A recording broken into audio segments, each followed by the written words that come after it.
Elizabeth Báthory tinggal di Kastil Kaktis di wilayah kerajaan Hungaria. Setelah suaminya tiada pada tahun 1604, ia menjadi kepala rumah tangga. Dan sejak saat itu, makin banyak perempuan muda yang direkrut sebagai pelayan. Mereka berasal dari desa miskin yang tanpa perlindungan hukum. Para pelayan perempuan dipisahkan, dikurung di ruang khusus, dan tidak diizinkan keluar. Hukuman fisik berat sering mereka terima hanya karena kesalahan kecil.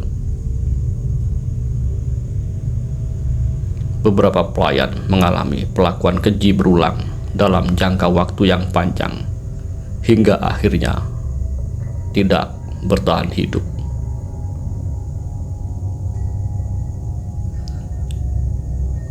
Tubuh mereka dimakamkan secara diam-diam atau diserahkan tanpa penjelasan kepada keluarganya. Sejak muda, Elizabeth Báthory terbiasa melihat kekuasaan tanpa batas. Ia menyaksikan hukuman sadis pada pelayan dan rakyat kecil, dan perlahan ia meniru, bahkan melampauinya.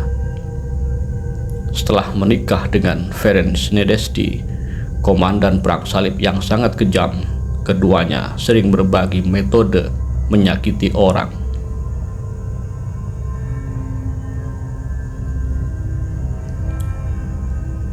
Di dalam kastilnya terdapat ruang bawah tanah rahasia. Saksi menyebutkan adanya sel sempit, pengikat besi yang tertanam di dinding dan langit-langit, serta ruangan tertutup yang tidak memiliki jendela.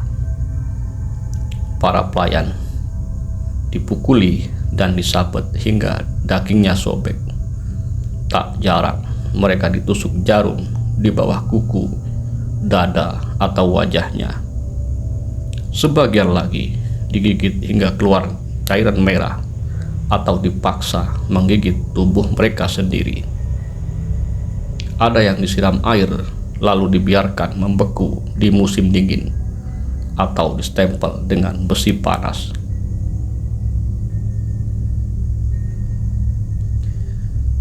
Elizabeth Báthory tak segan memisahkan jari atau bagian tubuh lainnya saat menghukum para pelayannya.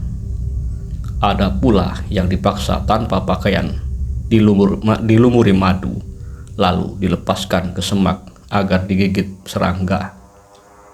Kastilnya selalu dihiasi jeritan menyayat.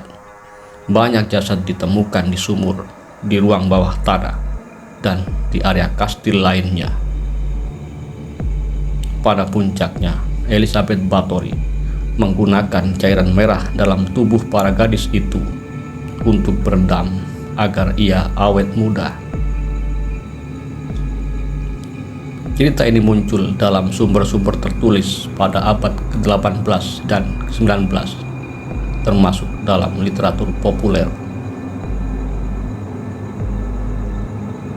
Para pelayan itu berada di atas bak mandi dengan cairan merah yang mengucur dari leher atau urat nadi di lengannya, sementara Elizabeth Báthory berendam dalam bak mandi yang berwarna merah. Setelah para gadis yang hilang misterius meningkat dan hampir seluruh pelayan wanitanya tak tersisa, Elizabeth Báthory mulai merekrut gadis dari keluarga bangsawan kecil. Dan mulai saat itulah pihak kerajaan mulai curiga, karena keluarga korban mulai mempertanyakan keberadaan anak-anak mereka.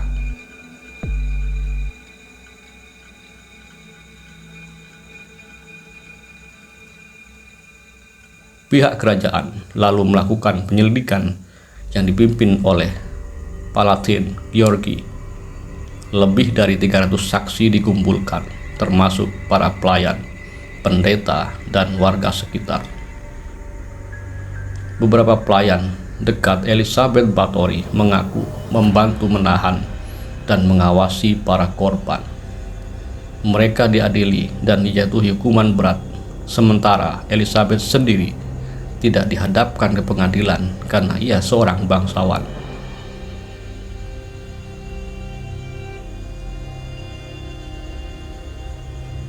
Dalam buku catatannya, Elizabeth Bathory mengaku melenyapkan lebih dari 600 gadis. Sebuah kejahatan yang belum ada tandingannya, karena hal itu ia lakukan seorang diri. Elizabeth Bathory kemudian dipenjara di kastilnya, sebuah kamar tertutup. Jendelanya sempit, hanya disisakan celah kecil untuk masukkan makanan. Ia menjalani hukuman itu selama hampir 4 tahun, hingga tak bernyawa pada tahun 1614.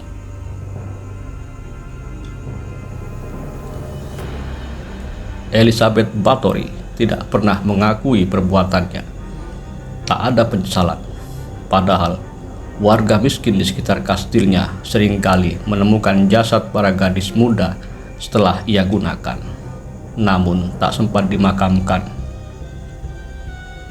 Elizabeth Bathory dikenang karena pola kekerasan yang berlangsung lama, tertutup, dan dilindungi oleh kekuasaan.